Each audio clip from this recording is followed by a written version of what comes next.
दिनेश अवस्थी और बंसल न्यूज की खास पेशकश बजट 400 प्लस में आपका स्वागत है। पूरा देश दिल थाम कर बैठा है। बजट 2024 का काउंटडाउन शुरू हो चुका है। 1 फरवरी को वित्त मंत्री निर्मला सीतारमण अंतरिम बजट पेश करने जा रही है। लोकसभा चुनाव से ठीक पहले यह बजट कई मायनों में अहम होने वाला है। तमाम लोग इसे ज्ञान यानी कि गरीब, युवा, अन्नदाता और नारी का बजट भी कह रहे हैं। मोदी सरकार के दूसरे कार्यकाल का यह आखिरी बजट है। कई बड़े ऐलान होने के आसार हैं, तो जाहिर है लोकसभा चुनाव नजदीक है तो सरकार कई अहम घोषणाएं भी करना चाहेगी, लेकिन अंतरिम बजट होने के चलते कई सीमाएं भी हैं और संसद में पीएम मोदी ने भी इसके संकेत दिए हैं। हालांकि इस बजट में अगले बजट के कई अहम संकेत भी छिपे हो सकते हैं, जिन्हें आज हम जानेंगे।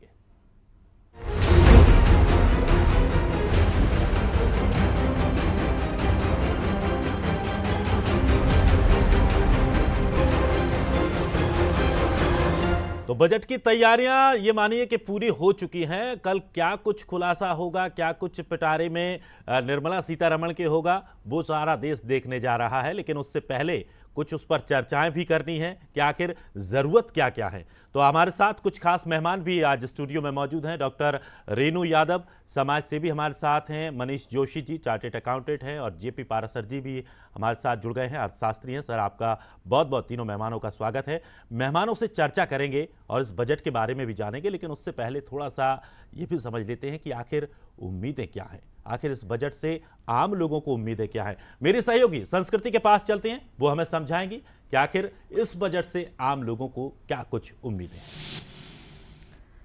बिल्कुल दिनेश जी, तो कल बजट पेश होने वाला है और हर वर्ग को इस बजट से काफी उम्मीदें हैं, कई उम्मीदें हैं। और जिस हिसाब से बताया आपने, ये बजट का फोकस ज्ञान होने वाला है। नारी को, युवा को, गरीबों को, हर किसी को ध्यान में रखा जाएगा। तो चलिए आपको समझा देते हैं किस प्रकार से ये बजट रहने वाला है, क्या इसके आसार है। तो देखिए बजट से क्या क्या उम्मीद है। देश को पर्यटन हब बनाने पर इस बजट में फोकस किया जाने वाला है। तो साथ ही साथ इस बजट के माध्यम से धार्मिक पर्यटन पर जोर दिया जाएगा। इसको लेकर भी कोई बड़े फैसले लिए जा सकते हैं। जानकारी देते चले कि किसानों को भी तोहफा मिल सकता है निश्चित रूप से, क्योंकि किसान जो कि इस देश का अन्नदाता कहलाते हैं, उनको भी खास तौर पर ध्यान रखा गया है। इस बजट के माध्यम से कोई बड़ा फैसला, उनको भी तोहफा मिल सकता है। किसान सम्मान निधि योजना की राशि बढ़ेगी, जो कि अभी 6,000 है, तो इसको बढ़ाकर 9,000 भी किया जा सकता है। तो वहीं अगर बात की जाए इज ऑफ डूइंग बिजनेस, इसको लेकर भी कोई बड़ा फैसला लिया जा सकता है। इसकी उम्मीद बताई जा रही कि कल जो बजट पेश होगा तो घरेलू नवाचार पर भी फोकस किया जाने वाला है। तो हर वर्ग को ध्यान में रखा जा रहा है। 400 नई वंदे भारत ट्रेन का भी ऐलान संभव हो सकता है। तो हर वर्ग को ध्यान में रखा जाएगा। कई बड़े फैसले, कई बदलाव देखने को मिलेंगे। रेलवे को 25% अधिक आवंटन मिल सकता है। तो वहीं पर महिलाओं पर भी खास फोकस किया जा रहा है। सुरक्षा उपायों पर ज्यादा रेलवे का फोकस रहेगा, क्योंकि जिस हिसाब से अभी घटनाएं सामने आ रही है उसको लेकर सुरक्षा उपाय पर फोकस किया जाने वाला है। ओल्ड पेंशन स्कीम पर भी स्थिति भी अब कुछ और ज्यादा साफ होते नजर आएगी। तो वहीं कृषि, महिला उद्यम, रोजगार सृजन पर भी जोर रहने वाला है। तो ये देखिए ग्राफिक के माध्यम से हम आपको बता रहे हैं किस प्रकार से बजट रहने वाला है और क्या क्या उम्मीद है। इंफोटेक के विकास पर भी फोकस किया जाएगा। तो कई तथ्य और कई बड़े मसले जो कि बजट में देखने को मिलेंगे। निजी निवेश को बढ़ावा देने पर भी फोकस किया जाएगा। देश की अर्थव्यवस्था का ये वित्तीय वर्ष और वित्तीय वर्ष को लेकर ये अंतरिम बजट पेश किया जा रहा है। चुनावी वर्ष है, चुनाव से ठीक पहले ये अंतरिम बजट पेश किया जा रहा है। निश्चित तौर पर जिस तरह से संस्कृति आपने समझाया, ये उम्मीदें लोगों को हैं कि इस तरह की जो तमाम उम्मीदें लोग बनाए बैठते हैं बजट से लेकर, तो यहाँ पर थोड़ा सा एक दर्शकों को ये भी समझाना महत्वपूर्ण होगा कि ये अंतरिम बजट है। दरअसल अंतरिम बजट क्या है ये भी थोड़ा सा समझ लीजिए, क्योंकि कई बार ऐसी भ्रम की स्थिति बनती है और जब बजट पेश हो जाता है तो लोगों को लगता है कि यार इस बार तो हमें कुछ मिला ही नहीं। अंतरिम बजट दरअसल वो बजट होता है जब कोई सरकार होती है और उसके कार्यकाल का वो आखिरी बजट, यानी कि वो चुनावी साल का जो बजट होता है, वो उस बजट को एक अस्थायी बजट के तौर पर इसलिए देखा जाता है कि जब तक कोई नई सरकार गठित नहीं होती है उसके बीच का जो कुछ एक सीमित समय है, उस समय किस तरह से खर्च चलाना है, उसके लिए जो बजट की परमिशन संसद से ली जाती है वो अंतरिम बजट कहलाता है। तो इससे कुछ ज़्यादा उम्मीदें नहीं की जा सकती हैं, लेकिन चूंकि अब चुनावी साल का ये बजट है तो उम्मीदें लोगों को होंगी, लेकिन इसमें कुछ इशारा जरूर छुपा होगा, क्योंकि अब आने वाली जो भी सरकार होगी उसकी क्या प्लानिंग रहने वाली है, तो यहां से कुछ संकेत भी मिलेंगे। चलिए, मेहमान हमारे साथ जुड़े हुए हैं, मेहमानों से चलते हैं और उन्हीं से समझते हैं। सबसे पहले हम जेपी पारासर जी के पास चलते हैं। सर, किस तरह से इस अंतरिम बजट को समझा जाए और क्या कुछ, जिस तरह से उम्मीदें लोग लगाकर आमतौर पर बजट से बैठते हैं, इस बजट से क्या कुछ उम्मीदें हैं? दरअसल ये जो बजट चुनाव के पहले अंतरिम बजट जिसको आप लेखानुदान कह रहे हैं, ये उन्हीं पॉलिसीज़ को कंटिन्यू रखने वाला है जो अभी पिछली सरकार की थी। उसका 2-3 वजह है। एक तो ये है कि राजनीतिक जो स्थिरता है वो देश में तकरीबन लोगों के बीच ये संदेश है कि इसमें ज़्यादा कोई समस्या आने वाली नहीं है, ये सरकार वापस आ सकती है, नरेंद्र मोदी वापस आएंगे। तो एक तो ये जो कंटिन्यूटी है ये लोगों में काफ़ी भरोसा देती है। दूसरा जो मुझे लगता है कि नरेंद्र मोदी इस बजट में एक संदेश भी देना चाहेंगे, क्योंकि आप इलेक्शन में जाते हैं तो आप राजनीतिक संदेश अपनी जो टारगेट ऑडियंस होती है उसको देते हैं। आप उनका जो मतदाता वर्ग है उसको वो निश्चित रूप से संदेश देना चाहेंगे। और कुछ चीज़ें हो सकती हैं, चूँकि लेखानुदान में टैक्स से संबंधित बहुत ज़्यादा बदलाव किए नहीं जाते हैं, लेकिन जो नया टैक्स रिजीम है उसके बारे में कुछ सकारात्मक संदेश देने के लिए, लोगों को आकर्षित करने के लिए कुछ चीज़ें हमें दिखाई दे सकती हैं। मुझे लगता है कि जो किसानों को, जो किसान सम्मान निधि वाली जो योजना है उसको वो एक्सटेंड करेंगे। इसी तरह से जो हाउसिंग के ऊपर जो केंद्रीय मदद वाला जो ग्रांट है वो उसको भी कंटिन्यू करेंगे। और तीसरा एक जो जिसका काफ़ी दिनों से, अभी मैं कुछ दिनों से जिक्र सुन रहा हूँ कि जो महिला किसानों के लिए जो पे आउट है वो डबल किया जा सकता है। तो कुछ ऐसी चीज़ें हैं, मध्यम वर्ग को महंगाई से राहत के लिए काफ़ी उम्मीदें वो करता है, तो शायद उस पर वो कुछ करते हुए दिखाई दे।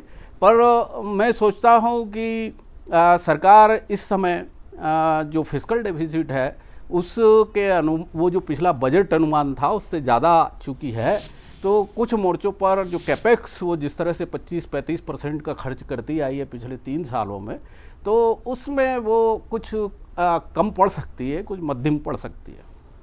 बिल्कुल सर, ये आपने एक बात यहाँ पर कही कि जो पुरानी चीज़ें हैं या पुरानी जो स्कीम्स हैं उनको सिर्फ आगे बढ़ाया जा सकता है, यानी कि जो इनकी समय अवधि लगभग पूरी हो चुकी है तो उनको आगे किया जा सकता है, नया कुछ ज़्यादा उम्मीद लोग ना करें, ये भी समझेंगे। चलिए, मनीष सर भी हमारे साथ जुड़े हुए हैं। मनीष जी, किस तरह से इसे समझें, क्योंकि सर ने कहा कि सिर्फ वही स्थिति बनेगी जो पुराना जो चला रहा है, जो पुरानी पॉलिसीज चल रही हैं उनको सिर्फ आगे थ्रो किया जाएगा, जिससे कि वो आगे और संचालित हो पाएँ, क्योंकि आगे नई सरकार आएगी जो भी आए, लेकिन स्थिरता सरकार की उम्मीदें भी बड़ी हैं।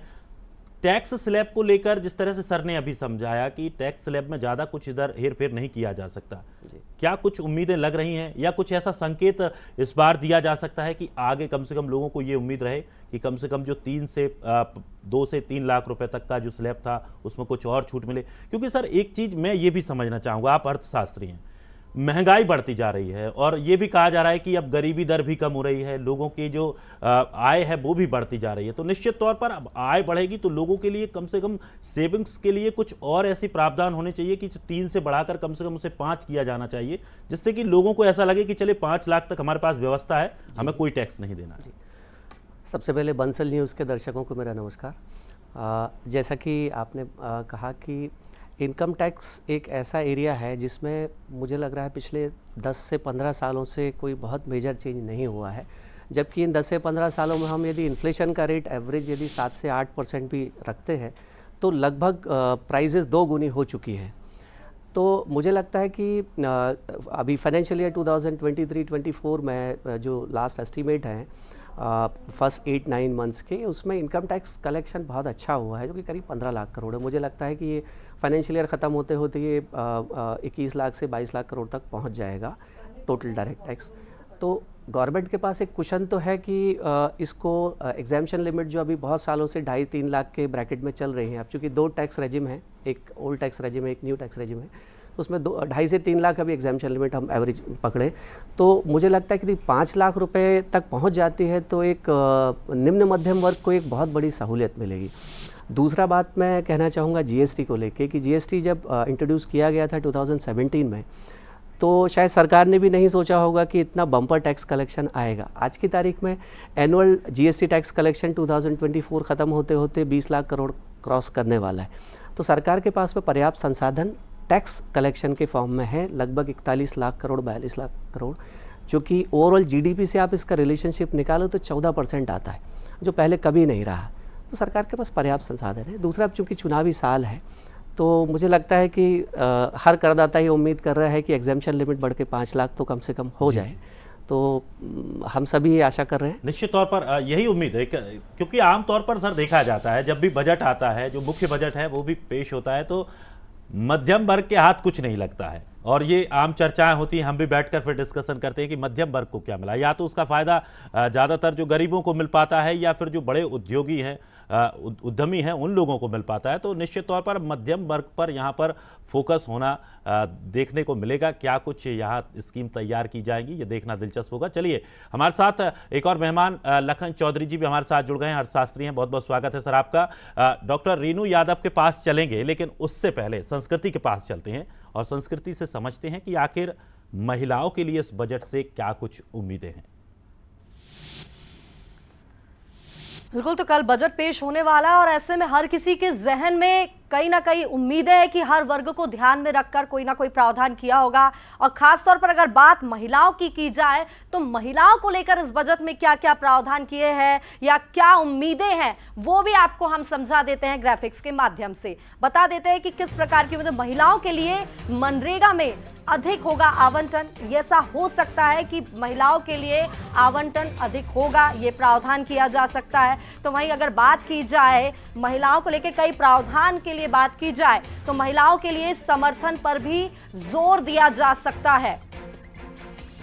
तो महिलाएं ये जो चाहती हैं उसको लेकर भी हम बातचीत करेंगे। लेकिन देखिए, आपको बता दें, पिछले बजट में मनरेगा आवंटन को 7,000 करोड़ रुपए कम किया था। अब इस बार इस प्रावधान में कुछ बदलाव भी हो सकते हैं। तो वित्त वर्ष 24 के लिए 14,524 करोड़ रुपए का अतिरिक्त आवंटन भी किया गया है। तो ये कल बजट जो पेश होने जा रहा है उसमें किन किस प्रकार के प्रावधान देखने को मिलेंगे, ये हम आपको बता रहे हैं। तो ये जो हमने आपको अभी समझाया ग्राफिक्स के माध्यम से, इस प्रकार के प्रावधान महिलाओं को लेकर कल के बजट जो कि पेश होने वाला उसमें देखने को मिल सकते हैं। बिल्कुल संस्कृति, साफ तौर पर केंद्र सरकार का जो बजट है उस बजट पर हर वर्ग की नजर टिकी है। राजधानी भोपाल की अगर बात करें तो महिलाओं से भी बंसल न्यूज ने बातचीत करने की कोशिश की है कि वित्त मंत्री निर्मला सीतारमण से आखिर महिलाओं को क्या कुछ उम्मीदें हैं। पहले उनको सुन लेते हैं, फिर उसके बाद चलते हैं हमारे मेहमान के पास।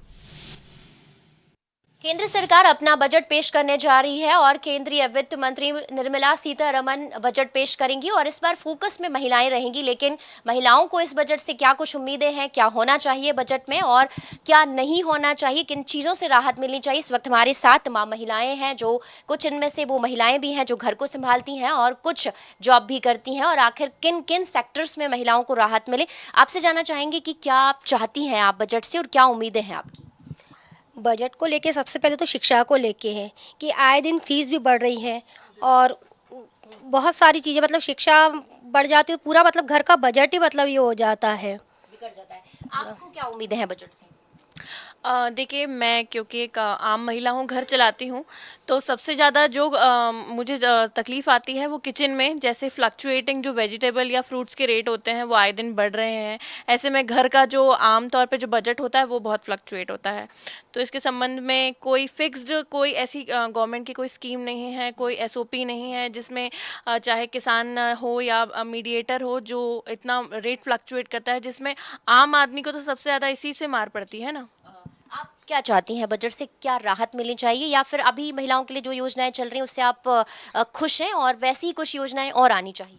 सरकार जो भी महिलाओं के लिए योजना चला रही है वो महिलाओं के बहुत हित में है। जैसे लाडली लक्ष्मी योजना भी चल रही है, सुकन्या वृद्धि योजना चल रही है, ये महिलाओं के विकास के लिए बहुत अच्छी हैं।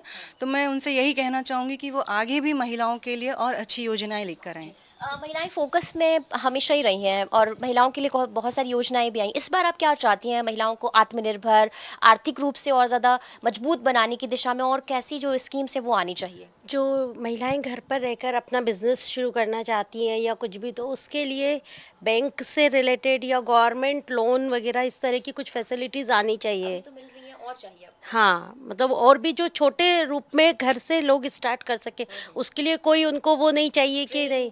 हाँ, ट्रेनिंग भी चाहिए। महंगाई को लेकर आप क्या कहेंगी? कौन सा सेक्टर है जो आपकी किचन को इफेक्ट डालता है? किचन में सबसे ज़्यादा हम लोग जैसे आम महिला हैं तो हम लोग को सबसे ज़्यादा किचन में सब्जियां, ये इसमें बहुत हाँ, गैस सिलेंडर, सब्जियां, और जैसे लेने जाना है तो पेट्रोल सब हाँ, जो बढ़ते रहते हैं, वेजिटेबल के भी बढ़ते हैं घटते हैं, पर इसमें हम लोग को थोड़ा सा ज़्यादा। गैस सिलेंडर के दाम बढ़ते हैं तो बहुत सारी चीज़ें का बजट बिगड़ जाता है। आप तो किचन संभालती हैं, पूरा घर संभालती हैं। हाँ जी, मेरा कैटरिंग का बिजनेस है तो मैं इससे बहुत अच्छे से वाकिफ़ हूँ, क्योंकि क्या रेट्स तो आए दिन बढ़ ही रहे हैं। मिडिल क्लास के लिए बहुत प्रॉब्लम है, क्योंकि हम लोग जो मार्केट में रेट तो बहुत फ्लक्चुएट होता रहता है, मगर हम सामान लेते हैं पर सामने वाला उस चीज़ को समझ नहीं पाता, क्योंकि कैटरिंग के रेट जो फिक्स रहते हैं। आज ऐसा नहीं है कि मैंने कुछ रेट बढ़ा के सब्जी दे दी या कुछ राहत मिले इस तरीके से, और मिडिल क्लास को स्पेशली वो होना चाहिए। महिलाओं की उम्मीद यही है कि इस बार और ज़्यादा जो योजनाएं हैं महिलाओं को आत्मनिर्भर, मजबूत बनाने की दिशा में लेकर आएगी, और खास करके जो योजनाएं हैं उससे भी परिवार को और जो मिडिल क्लास है उसको राहत ज़रूर देंगे। Video journalist Ashwini Singh. तो बात महिलाओं की आपने सुनी। महिलाओं का साफ तौर पर कहना है कि कुछ इस तरह की स्कीम्स आनी चाहिए जिससे कि महिलाएं खुद और अपने रोजगार को बढ़ा सकें, उन्हें कुछ ऐसा प्रशिक्षण भी मिलना चाहिए। तो ये उम्मीदें हैं, निश्चित तौर पर ये उम्मीदें पूरी भी होंगी, क्योंकि जिस तरह का जो बजट होने वाला है, खासकर इस चुनावी बजट इसे इसलिए कहा जा रहा है क्योंकि आने वाले जो चुनाव हैं उसको भी इसमें कुछ ना कुछ एक ऐसा प्रयास किया जाएगा कि चुनावों को साध सकें। तो निश्चित तौर पर लोगों की प्रतिक्रियाएं हैं ऊपर तक पहुंचेगी और निश्चित तौर पर उन पर गौर भी किया जाएगा। चलिए, हमारे सहयोगी संस्कृति हमारे साथ मौजूद है। संस्कृति।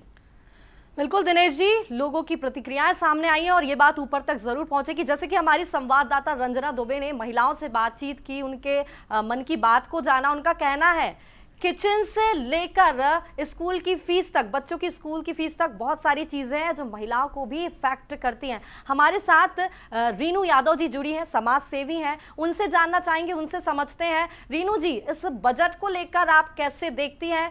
महिलाओं के मन को आप समझती होंगी, आपने पढ़ा होगा, क्योंकि काफी सारी महिलाओं से आप जुड़ी होंगी समाज सेवा के दौरान।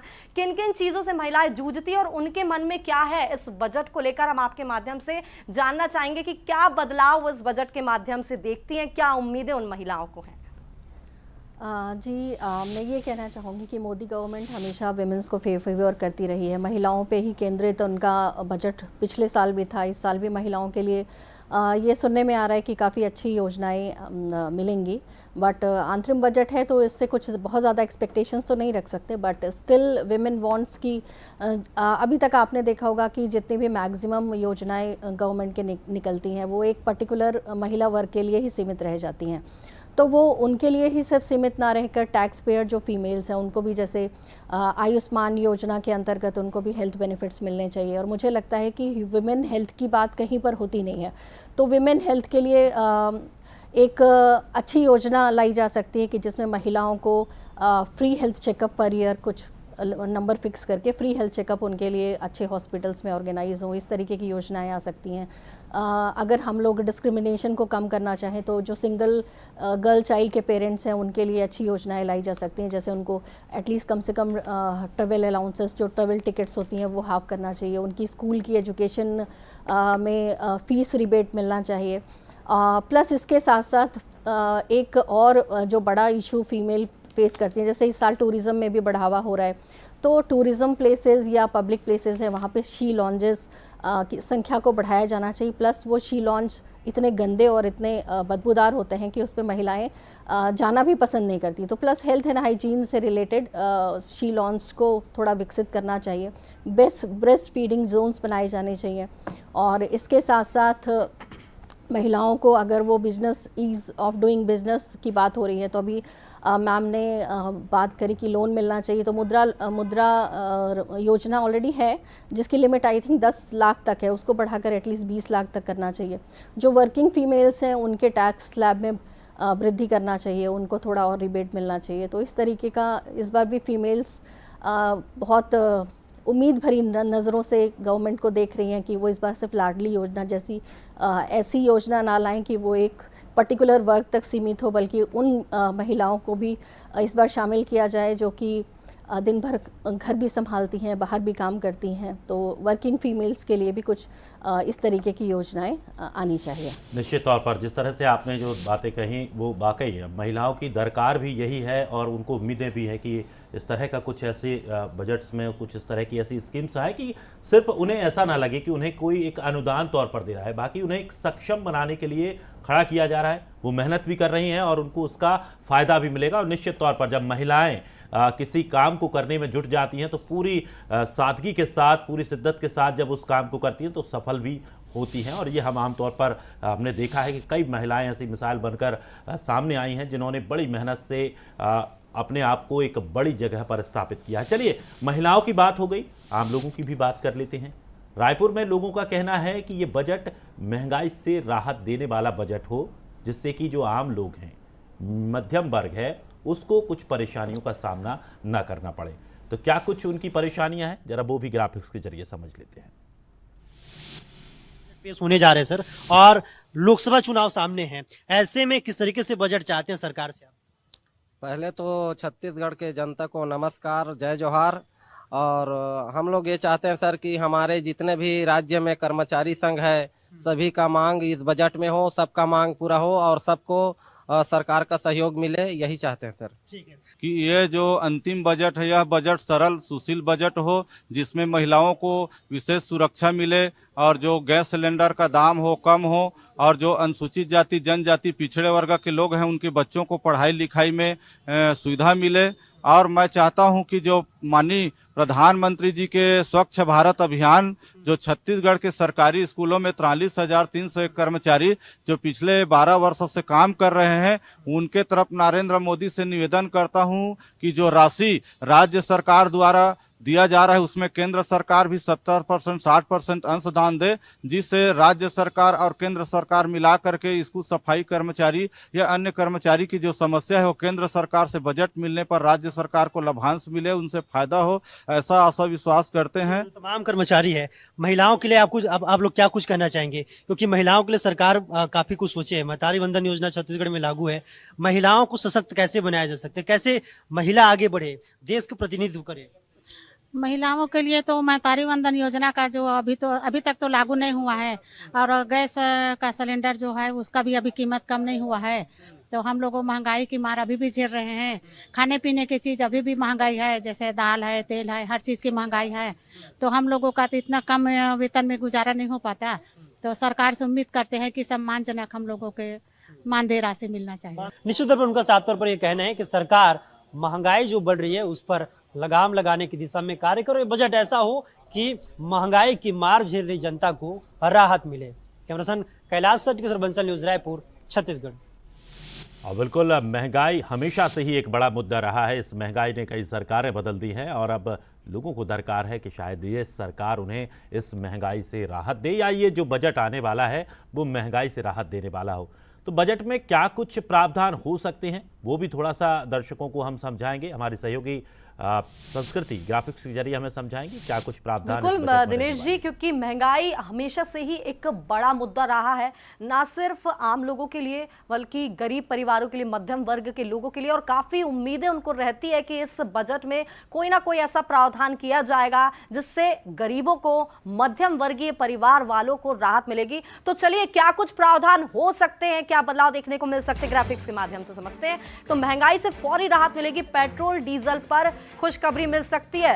सबसे बड़ी राहत तो यही होगी अगर पेट्रोल डीजल पर खुशखबरी, यानी इनके रेट अगर कम होते नजर आते हैं तो ये एक बहुत बड़ी राहत होने वाली है। तो पेट्रोल डीजल की कीमतों में कटौती के आसार जताए जा रहे हैं कि कल जो बजट पेश होने वाला है उसमें पेट्रोल और डीजल के दाम कम हो सकते हैं। तो ये ना कि सिर्फ मध्यम वर्गीय बल्कि आम लोगों के लिए भी एक बड़ी राहत होने वाली। 11 रुपए पेट्रोल और 6 रुपए लीटर डीजल का मुनाफा लेती है तेल कंपनियां, जानकारी आपको दे दे, लेकिन इसमें फौरी राहत देखने को मिल सकती है पेट्रोल और डीजल के दामों को लेकर। तो 2023 से कच्चे तेल में गिरावट हो रही है। आपको जानकारी दे दे, ICRA के मुताबिक 2023 से कच्चे तेल को लेकर उसमें गिरावट होती देखने को मिल रही है, लेकिन अब जो प्रावधान होगा उसमें क्या बदलाव देखने को मिलेंगे। पिछले 9 महीने से इसके दाम कम नहीं हुए हैं, लेकिन अगर कल दाम कम होते, अगर ऐसी कोई बड़ी घोषणा, बड़ा कल बदलाव देखने को मिले तो बड़ी राहत होगी। पिछली बार 22 मई 2022 को 8 से 6 रुपए के दाम कम किए गए थे। देखिए हम आपको समझा रहे हैं। तो इस प्रकार से जो प्रावधान है वो कल देखने को मिल सकते हैं महंगाई को लेकर, और इसमें फोकस जो रहने वाला वो पेट्रोल और डीजल जो है वो फोकस रहने वाला है। बिल्कुल, डीजल पेट्रोल पर सबसे ज़्यादा फोकस है। उसके अलावा आम लोगों को गैस को लेकर के भी कई सवाल हैं, कई योजनाओं को लेकर भी घोषणाएं की गई है, लेकिन उसका जो लाभ है वो सीमित लोगों को क्यों मिले, सभी लोगों को उसका लाभ मिले, इसकी भी दरकार लोगों को है। लेकिन किस तरह से अब ये तैयारी की जाएगी, क्या कुछ इसमें हम उम्मीद मान सकते हैं, इसको लेकर हम मेहमानों से भी चर्चा करेंगे। लेकिन एक छोटे से ब्रेक के लिए यहाँ रुक रहे हैं, आप कहीं जाइएगा मत। बजट की सबसे बड़ी चर्चा बंसल न्यूज़ पर चल रही है। फौरन ब्रेक के बाद स्वागत है। बजट 400 प्लस पर चर्चा चल रही है बंसल न्यूज पर। खास मेहमान भी हमारे साथ बने हुए हैं, और जब ब्रेक पर हम गए थे उससे पहले हमने चर्चा की थी कि किस तरह से डीजल पेट्रोल को कम किया जा सकता है, खास करके जो आम लोगों की परेशानियां थी उनके बारे में भी बताया था। चलिए चर्चा करते हैं। हमारे साथ जेपी पारासर जी भी जुड़े हुए हैं। और सर, डीजल पेट्रोल एक बड़ी उम्मीद लोगों को, खास करके हर व्यक्ति इससे दो चार होता है, सबको इसकी ज़रूरतें हैं, ट्रांसपोर्टेशन से लेकर हर चीज़ महंगी होती है, क्योंकि अगर डीजल पेट्रोल महंगा हुआ सब्जियां भी महंगी होंगी, अन्य जो दैनिक उपयोग के सामान हैं वो भी महंगे होंगे। तो क्या डीजल पेट्रोल पर यहाँ राहत मिल सकती है? क्योंकि एक बड़ी राहत होगी, यहाँ राहत होगी तो और जो ऊपर वाली चीज़ें हैं, जो इससे जुड़ी हुई चीज़ें हैं, वहाँ पर भी कम से कम लोगों को फौरी राहत तो मिलेगी। बिल्कुल दे सकती है सरकार। एक्साइज ड्यूटी में अगर वो कमी कर देते हैं तो उस एक राहत का तरीका वो भी है। और दूसरा, ऑयल मार्केटिंग कंपनीज जो हैं उनके मार्जिन्स हैं, वो मार्जिन्स वो पास ऑन कर सकते हैं अपने उपभोक्ताओं पर। और अगर ये फ्यूल कास्ट डाउन होती है तो उसका स्पाइरल इफेक्ट होना चाहिए सब जगह पर, सभी कीमतें नीचे आनी चाहिए। लेकिन यह है कि व्यवहारिक तौर पर क्या वो कीमतें कम आती हैं, इसके लिए भी कुछ उपाय राज्य सरकारों को अतिरिक्त रूप से करने पड़ते हैं। तो राज्य सरकार भी उसमें जब तक कदम नहीं उठाती तब तक वो उसके नतीजे लाना थोड़ा मुश्किल रहता है। मैं समझता हूँ कि पेट्रोल और डीजल की दोनों की कीमतों में कमी करने का उपाय सरकार इसलिए कर सकती है कि वो चुनाव के पहले है और राहत उसको देना चाहिए लोगों को। निश्चित तौर पर लोगों को राहत मिलनी चाहिए, और यही उम्मीद लोग भी कर रहे हैं कि कम से कम डीजल पेट्रोल से राहत मिले, जिससे कि और बहुत सारी जो चीज़ें उससे जुड़ी हुई हैं उससे भी राहत मिलेगी। चलिए, बात आम आदमी की हो गई है, लेकिन अब बात किसानों को लेकर भी करते हैं, क्योंकि किसान एक ऐसी शक्ति है जिसे हर बजट में देखा जाता है, हर बजट में साधा जाता है, उस पर फोकस किया जाता है। और खासकर ये तो चुनाव से पहले का बजट है, तो निश्चित तौर पर किसानों को साधने का यहाँ प्रयास जरूर होगा। लेकिन किसानों को क्या कुछ उम्मीदें हैं, सरकार किसानों को क्या कुछ दे सकती है, इस पर हम चर्चा करेंगे। और चलिए, हमारी सहयोगी माफ कीजिएगा संस्कृति हमारे साथ मौजूद हैं। संस्कृति ग्राफिक्स के जरिए बताएंगी कि आखिर इस बार किसानों को क्या उम्मीदें हैं और किसानों के लिए क्या कुछ इस बजट में देखने को मिल सकता है। बिल्कुल दिनेश जी, जैसा कि आपने कहा कि किसान एक शक्ति है, मैं तो यही कहूंगी किसान देश की शक्ति है, देश का अन्नदाता। और कहीं ना कहीं ये कहना गलत नहीं होगा कि हमारी जो जीविका है, हम आम लोगों की जीविका है, वो किसान पर ही निर्भर करती है। तो इस बजट में किसान को अगर फोकस ना रखा जाए तो ये बजट अधूरा होगा। लेकिन किसानों को लेकर क्या कुछ बदलाव, क्या कुछ प्रावधान इस बजट के माध्यम से देखने को मिलेंगे, वो भी समझ लेते हैं। चलिए जानकारी आपको देते चले क्या कुछ किया जा सकता है। किसानों को बड़ी सौगात की उम्मीद इस बजट के माध्यम से है। कोई बड़ा बदलाव, बड़ा प्रावधान किसानों के लिए ला सकता है ये बजट। तो वहीं पीएम सम्मान निधि में बढ़ोतरी हो सकती है। जानकारी आपको दे दे, पीएम सम्मान निधि जिसकी अभी राशि 6,000 रुपए वो बढ़ाकर 9,000 की जा सकती है। तो वहीं 50% राशि की भी बढ़ोतरी हो सकती है। अच्छी खबर किसानों के लिए, जो कि अगर ऐसा होता है, ये प्रावधान लाया जाता है, अगर ये फैसला लिया जाता है, तो सीधे तौर पर इसका लाभ किसानों को मिलता नजर आएगा। तो वहीं पर 6 से 9,000 रुपए सालाना सरकार कर सकती है। जैसा कि आपको जानकारी मैंने दी, 6,000 रुपए राशि है उसको बढ़ाकर 9,000 किया जा सकता है। यानी सीधे सीधे तौर पर 3,000 रुपए की बढ़ोतरी देखने को मिलेगी। किसानों के लिए बेहद ही अच्छी खबर ये होगी अगर ये प्रावधान और ये बदलाव कल के बजट में किसानों को लेकर किया जाता है। बेहद उम्मीदें और आस लगाए किसान वर्ग के लोग भी बैठे हुए हैं। निश्चित तौर पर किसानों को सरकार से काफी उम्मीदें हैं। ऐसे में ग्वालियर के किसान आने वाले बजट को लेकर क्या कुछ उम्मीद लगाकर बैठे हैं, पहले एक राय उनकी जान लेते हैं, उसके बाद मेहमानों के पास चलेंगे, चर्चा करेंगे। केंद्र सरकार 1 फरवरी को अपना नया बजट पेश करने जा रही है और उसको लेकर जो किसान हैं या अन्य जो लोग हैं, चाहे आम लोग हैं या कर्मचारी हैं, वो इस बजट से कितनी उम्मीद करते हैं, उसको लेकर आज हम ग्वालियर जिले के थार गांव पर पहुंचे हैं। केंद्र सरकार वो फरवरी में अपना 1 फरवरी को बजट नया पेश करने जा रही है। इस बजट से किसानों को कितनी उम्मीद लग रही है? उम्मीद है किसानों को, उम्मीद तो बहुत है काफी, लेकिन किसानों को आ जाए किसानों तक जब है। किसानों को मार रही है सबसे ज्यादा बिजली। किसान बिजली अगर टाइम पे मिले, वो बिजली इतनी महंगी कर दी है कि कोई सुनवाई नहीं होती है। लाइन काटने को तो आ जाएंगे, किसानों पे इतना पैसे ही नहीं होगा, फसल नहीं होगी तो बिल कहाँ से भर देंगे, इतना महंगा है। बनाया बिना तो बिल भेज देते। अभी तक जो बजट पहले से भी पेश होते रहे हैं, किसानों को हमेशा सरकार ने उचित स्थान दिया है, कुछ ना कुछ किसानों के लिए किया। इस बार भी सरकार सोच रही है। किसान तो उम्मीद कर रहे हैं कि सरकार दे रही है, लेकिन यहाँ किसानों तक आ नहीं पाता है बीच के लोगों से, हैं, तो इसलिए किसान परेशान है। अब उम्मीद है सरकार से? उम्मीद तो है, लेकिन अब आ जाए जब है। क्या चाहते हैं सरकार से? हम ये चाहते हैं कि हमारे गांव में सबसे पहला तो बिजली का ही काम है। बिजली में बहुत परेशान है हमारा गांव, फसल सूख जाती है, पानी। कुछ और भी लोग दादा, सरकार जो बजट पेश करने जा रही है उससे क्या उम्मीद है आपको? उम्मीद तो बहुत सी है, पर लेकिन क्या है, जहाँ लाइट नहीं है, पानी नहीं है, तो क्या है उससे? कुछ नहीं। और डीजल इतना महंगा है। क्या चाहिए आपको सरकार? यही गुजारिश है कि कम दामों पे मिला जाए डीजल। कुछ और भी किसान है, उनसे हम बात करने की। दादा, सरकार जो बजट पेश करने जा रही है उससे आपको, खासकर किसानों को, क्या उम्मीद है? हमें तो सर कोई भी उम्मीद नहीं है, क्योंकि कितनी बार बजट नहीं आ रहा है गवर्नमेंट का, लेकिन ना हमें मिला है ना हमें मिलने की कोई उम्मीद है। हमें मिलने की बजट क्या मिलना चाहिए आपको? क्या किसान के लिए क्या मिलना चाहिए? खाद टाइम पे मिलना चाहिए, डीजल का दाम कम होना चाहिए, लाइट टाइम पे मिलना चाहिए। तो आदमी थोड़ा थोड़ा पानी है, उस थोड़ी लाइट जरा 24 घंटे की मिलेगी तो थोड़े पानी से आदमी सिंचाई करेगा तो खेती कर लेगा। यदि जब वही टाइम पे नहीं मिलेगी तो फिर सिंचाई किससे करेगा? खाद बीज खरीद भी आप टाइम पे हमें दे दोगे, अगर लाइट नहीं मिलेगी तो पानी खाद डालेंगे किस चीज में भाई? लेकिन खाद एक मुख्य समस्या यहाँ पर बनी हुई है। अगर खाद सही समय पर मिलता रहेगा तो किसानों की खेती का भी जो काम है वो होगा और उससे कहीं ना कहीं इनकी आय भी बढ़ेगी। करण वार्षिक के साथ उमेश पारासर, बंसल न्यूज।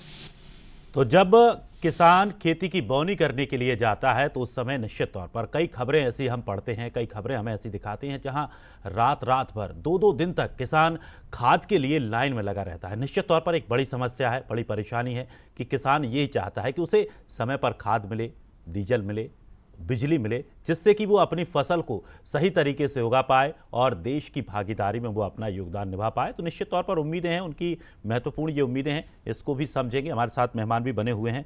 पारासर सर, कैसे इसे देखें, क्योंकि बड़ी महत्वपूर्ण बात तो कही है। देखिए, कहना ये है कि खाद नहीं मिल पाता, सरकार ऊपर से भेज रही है, बिचौलिए बीच में रोक के रखते हैं क्योंकि उन्हें 200 या 300 रुपये कट्टा महंगा करके बेचना है, उनको समय पर मिल नहीं पा रहा है, फसल नुकसान हुआ, किसान कर्जे में जाएगा, कई तरह की आत्महत्या जैसी भी स्थिति किसानों की हो जाती है।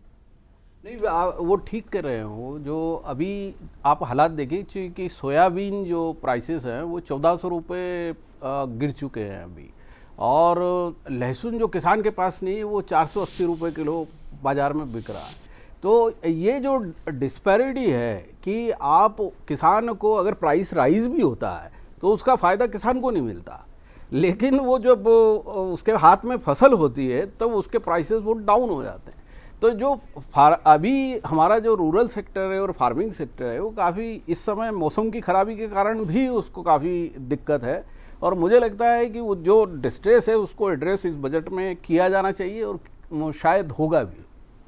निश्चित तौर पर ये आपने बड़ी महत्वपूर्ण बात कही है। जैसा कि आमतौर पर हमने जो खबरें खास करके इस तरह की खबरें प्याज को लेकर देखी हैं कि लोग सड़कों पर प्याज फेंक देते हैं, टमाटर फेंक देते हैं, वजह क्योंकि 1 रुपए किलो वो प्याज बिकती है मंडी में, जबकि उनकी लागत भी उससे ज़्यादा रहती है, कम से कम 3 रुपये रहती है। तो 1 रुपये जब उनकी फसल का जब दाम आंका जाता है तो निश्चित तौर पर निराशा हाथ लगती है, और वही 2 महीने बाद प्याज बाजार में 50 रुपये किलो बिकती है।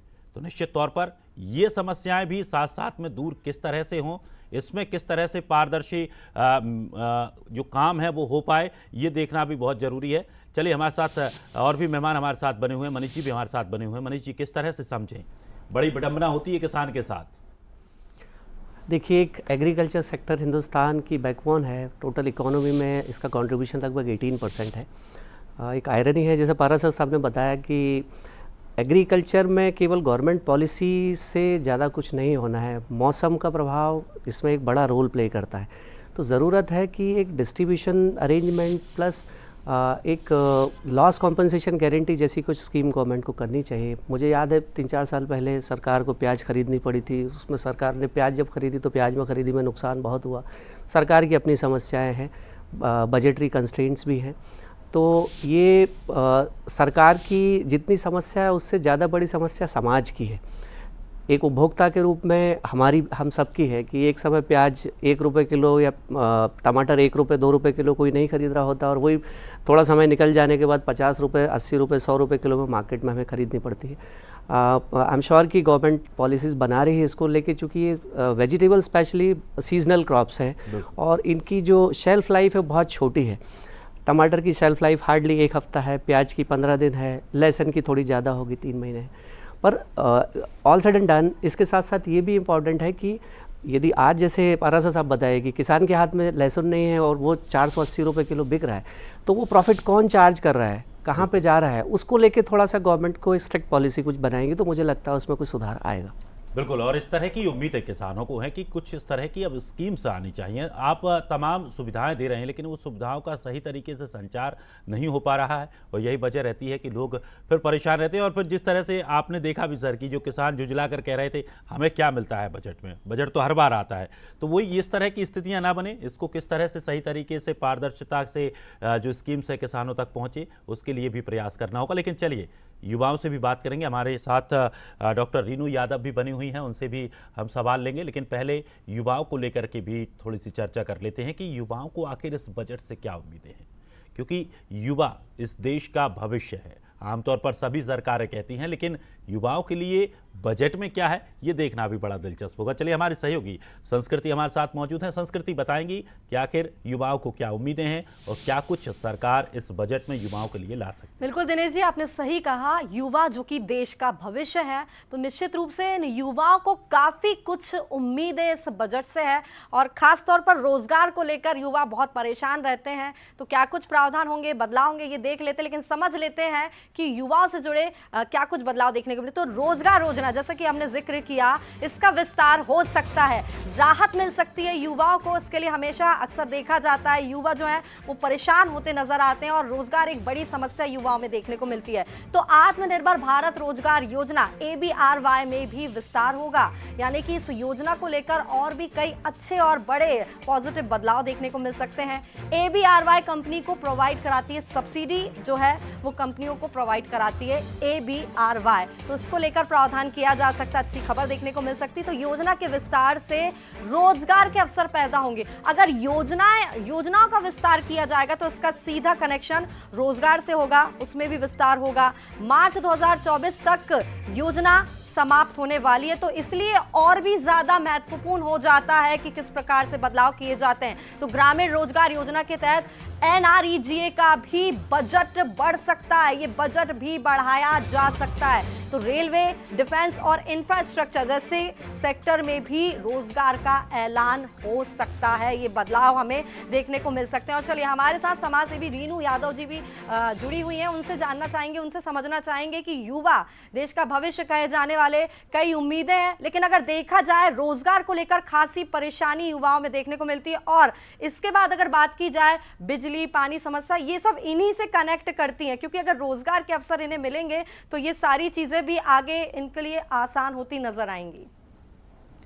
जी, अभी युवाओं के लिए इसके पहले वाले बजट में जो योजना रखी गई थी वो 8,000 रुपये कुछ स्टाइफंड उनको दिया जा रहा था स्किल डेवलपमेंट के लिए। मैं ऐसी योजनाओं के सख्त खिलाफ होती हूँ। जैसे लाडली बहना योजना, मैंने पहले भी इस योजना को बिल्कुल मुफ्तखोरी वाली योजना बताई है कि बिल्कुल ही बकवास योजना थी, उसको तो पहले ही बंद करनी चाहिए, बिकॉज़ ये मुफ्तखोरी को बढ़ावा देने वाली योजनाएं हैं और सिर्फ वोट खरीदने वाली योजनाएं हैं। इन योजनाओं से देश का भला या महिलाओं का भला या युवाओं का भला नहीं होता है। अगर आपको एक्चुअल में युवाओं या महिलाओं का भला करना है तो skill development, health and education sectors को ग्रो करना चाहिए और उस पर बजट देना चाहिए। अब जैसे कि मैं बात कर रही थी कि युवाओं के लिए वो 8,000 आप रजिस्टर होइए और 8,000 का स्टाइफन ले जाइए, ये वो भी स्किल डेवलपमेंट में आपको इनरोल कर रहे थे, बट उसका आई डोंट नो कितना बेनिफिट हुआ, कितना नहीं हुआ। उसकी जगह पे आप अगर युवाओं को ऐसा पैसा दे रहे हैं तो वो तो खुद ही आपके एजुकेशन सिस्टम पे उंगलियां उठा रही है कि क्या आपका एजुकेशन सिस्टम इतना वीक है कि बच्चा स्कूल, कॉलेज या हायर एजुकेशन से पास होता है और उसको इस तरीके की योजनाओं की ज़रूरत पड़े। क्या हमारी एजुकेशन सिस्टम में इतना दम नहीं है कि वो खुद ही रोज़गार को ले सकें? तो ये योजनाएँ खुद ही क्वेश्चन मार्क लगा देती हैं अपने ऊपर। और अगर ये योजनाओं की हम लोग बात करें तो जॉब पोर्टल्स हैं कई, बट उसमें डेटा ट्रांसपेरेंसी बिल्कुल नहीं है कि कितने युवा रजिस्टर हुए उसमें और कितने युवाओं को जॉब मिला, कौन सी कंपनियों में मिला, कौन से सेक्टर, कुछ भी डेटा ट्रांसपेरेंसी नहीं है। तो अगर इस तरीके की योजनाएं आती भी हैं या इस पे पैसा लगाया भी जाता है तो data transparency should be there कि एटलीस्ट वो योजनाएं कितनी सफल हो रही हैं या कितनी इम्प्लीमेंट हो रही हैं, उनका मेज़रमेंट तो हो सके। तो उसका मेज़रमेंट भी बहुत डिफ़िकल्ट है कि ये योजनाओं पे इतना पैसा जा रहा है बट एक्चुअल में उसके क्या रिजल्ट्स आ रहे हैं वो डाउट की कंडीशन में हमेशा होता है। तो मेरा हमेशा यही मानना है कि अगर आप महिला या युवा को विकसित करना चाहते हैं तो आप हेल्थ, एजुकेशन और उनके स्किल डेवलपमेंट पर ही योजनाओं पर पैसा खर्च करें। निश्चित तौर पर। और जब तक शिक्षित व्यक्ति नहीं होगा, युवा शिक्षित नहीं होगा, तो किसी भी तरह की आप योजनाएं लाइए उनको ज़्यादा फर्क नहीं पड़ेगा। और मैं भी मैम आपकी बात से बहुत सहमत हूं कि इस तरह की योजनाएं ज़रूरी नहीं है कि आप किसी को मुफ्तखोरी के लिए प्रेरित करें, लेकिन निश्चित तौर पर योजनाएं वो होनी चाहिए जिससे कि आप उसके विकास कर सकें, उसका मानसिक विकास कर सकें, उसके स्किल को डेवलप कर सकें, तो वो काफ़ी फ़ायदेमंद होगा, जिससे कि वो जीवन भर उससे कमा सकता है, खा सकता है, अपना गुजारा कर सकता है।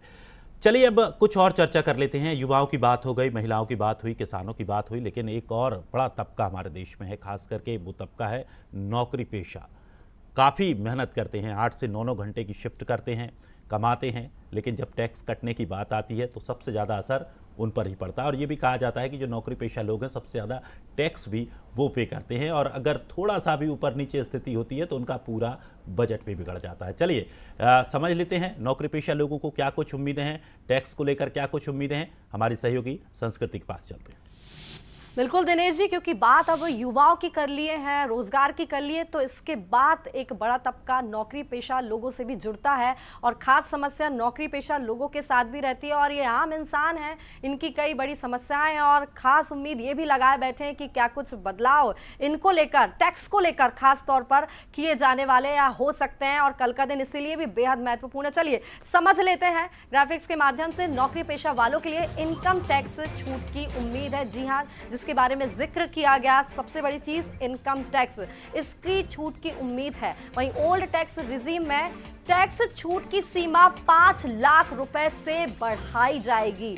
ओल्ड टेक रिजीम में। ये भी एक बेहद ही अच्छी और बड़ी खबर हो सकती है और ये स्कीम भी काफी अच्छी साबित हो सकती है। 2023 और 24 के बजट में 7 लाख रुपए तक की छूट थी और अब इसका आगे और ये छूट को शायद बढ़ा दिया जाए। तो नौकरी पेशा वर्ग का एक बड़ा तबका बीजेपी समर्थक है। तो अगर हम इससे चुनावी वर्ष है इससे कनेक्ट करके देखें तो एक बड़ा प्रभाव इसे भी देखने को मिलेगा। छूट का दायरा 1,50,000 रुपए सालाना से ज्यादा किया जा सकता है। ये देखिए, हम आपको जानकारी दे रहे हैं कि पीपीएफ से लेकर इंश्योरेंस के तहत दी जाने वाली टैक्स छूट ज्यादा हो जाएगी। मतलब टैक्स को लेकर कुछ बड़े बदलाव और प्रावधान देखने को मिल सकते हैं नौकरी पेशा लोगों के लिए। तो वहीं अगर बात मध्यम वर्ग की जाए और वेतन भोगियों की जाए तो कर्मचारियों को इसका सीधा तौर पर लाभ मिलने वाला, सीधा लाभ देखने को मिलेगा। तो देखिए, नौकरी पेशा वालों के लिए जो है कई प्रावधान देखने को मिल सकते हैं। खासतौर पर टैक्स को लेकर कुछ बड़े प्रावधान और बदलाव या फैसले कर लिए जा सकते हैं जो कि एक